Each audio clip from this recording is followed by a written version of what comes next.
ANK, and today, as I promised you before, I'm here with the hair marks recipe that I told I will show you guys. You know, YouTube ma search garyo भने you'll find various kinds of hair marks, and you can even find the products buying here and there. Darazबाट किन्न मिल्छ. You can get from सानो department if you are from Verva.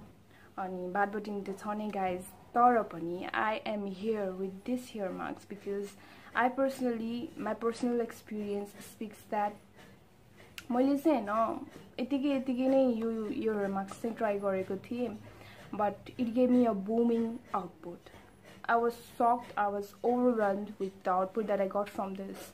As you guys know, I live in Tarai, being an 80% of Tarai. यहाँको climate चाहिँ एकदमै नराम्रो छ, very hot temperature, and all the people in here majorly suffers from scalps ko problems and hair breakage, frizziness, and hair loss issues. यहाँ चाहिँ normal छ के, because heat temperature यस्तो हुन्छ, hair spray हरु use गरे पनि it is inevitable to हुन्छ नि आफुलाई चाहिँ त्यो hair damages हरुबाट चाहिँ hair को issues बाट आफुलाई बचाउन चाहिँ एकदमै गाह्रो छ. It has been about 4 to 5 times that I have been using this hair marks every month till now in a row, because I was so surprised with the output it gave me. मलाई चाहिँ यसले जुन output दियो नि त्यो चाहिँ मैले सोचेकै थिएन के, and I was like, ooh damn girl, किनभने that was not something जो चाहिँ मैले सोचे थिए कि या यसले दिन्छ है. It was just a flick of moment. मैले चाहिँ वेबमा यतिकै पढिरहेको थिएँ कि युट्युबमा हेरिरहेको थिएँ, अनि I just found it and I was like, okay try गरौँ न त हैन, because मैले चाहिँ अब प्रोडक्ट्सहरुमा हेयरको प्रोडक्ट्सहरुमा त्यतिकै पैसा खर्च गरेर नै रहा हुन्छ, अनि everything that I use in this hair marks is everything homemade. So किन ट्राई नगर्ने भनेर मैले चाहिँ एक्चुअली यतिकै ट्राई गरेको थिएँ.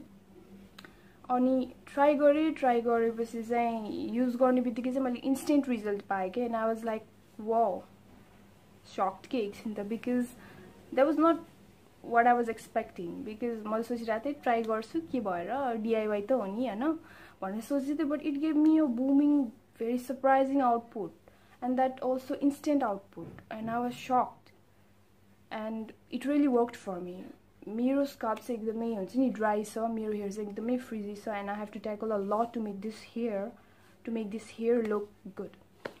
But after using this product, after using these hair marks, I found myself in an ease के. Like मलाई चाहिँ मेरो यो डे टु डे को ट्याकल यो हर्डललाई चाहिँ यसले 50% कम गरिदियो के, and that was a very good thing for me, because hairले एकदमै टाइम लिन्छ, and you girls, if you are girls, especially girls, थाहा छ कति दुःख हुन्छ. बाल फ्रिजी छ, बाल टुटिरहेछ, बाल झरिरहेछ, स्काल्पमा इचिनेस हुन्छ, स्काल्प जतिखेर नि ड्राई हुन्छ, यति इश्यूज हुन्छ नि, like you can't imagine के. अनि that is one of the reasons that I wanted to share this with you guys, my family, because I know as a girl कति issues हुन्छ, and if this thing worked for me, maybe it works for you too. अनि त्यही भएर चाहिँ मैले यो recipe चाहिँ दिइरहेको छु. I hope you guys like it. Try, actually definitely I recommend you do, because it did wonders for me, and I hope it does the same for you. अनि try actually गर्नु होला. See the video till the end. Yeah, मेरो vlogging चाहिँ तरिका चाहिँ होला, because I'm not a pro, but my sole I can say intention is to show you this recipe content, and the recipe के भन्छ त्यसलाई,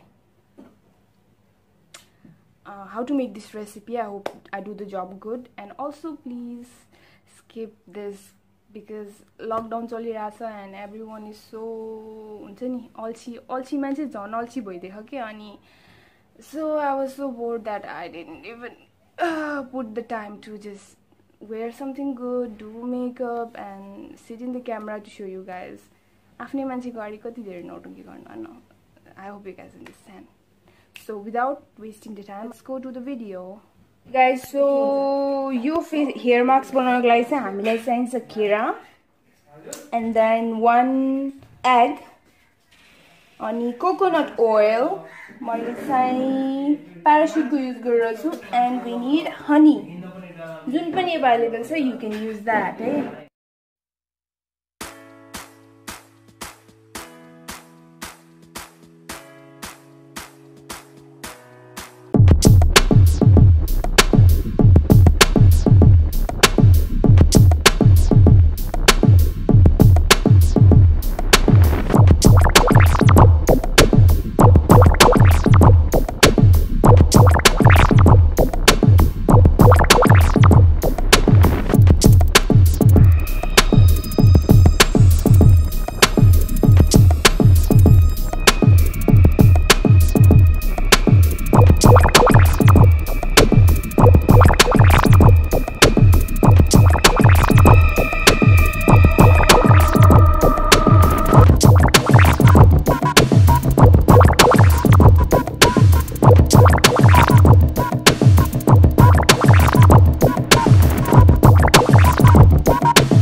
हामीले एउटा अन्डा, यो हाम्रो अल इन्ग्रेडियन्ट्स हैन। अब हामीले त्यो लगाउँछौँ, ग्राइन्डरको चाहिँ ढक्कन लगाउँछौँ। ग्राइन्डरको ढक्कन लगाएपछि ग्राइन्डरलाई अन गर्छौँ एन्ड स्टार्ट। धेरै बेर पर्दैन,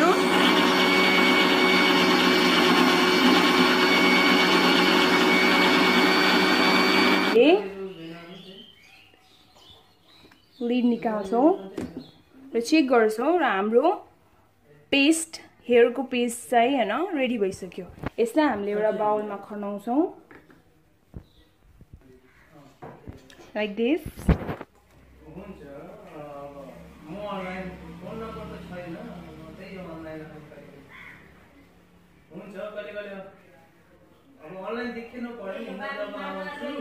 and this is the final paste हैन। यो पेस्ट चाहिँ हामीले चाहिँ एउटा बनाना र 1 टीस्पुन हनी र 1 टीस्पुन ओइल हालेर गर्यो भने चाहिँ एकजनालाई पुग्छ। तर मैले चाहिँ 3 बनानाज हाल्नुको कारण चाहिँ मैले चाहिँ यो म र अझै एकजनाको लागि बनाएको छु।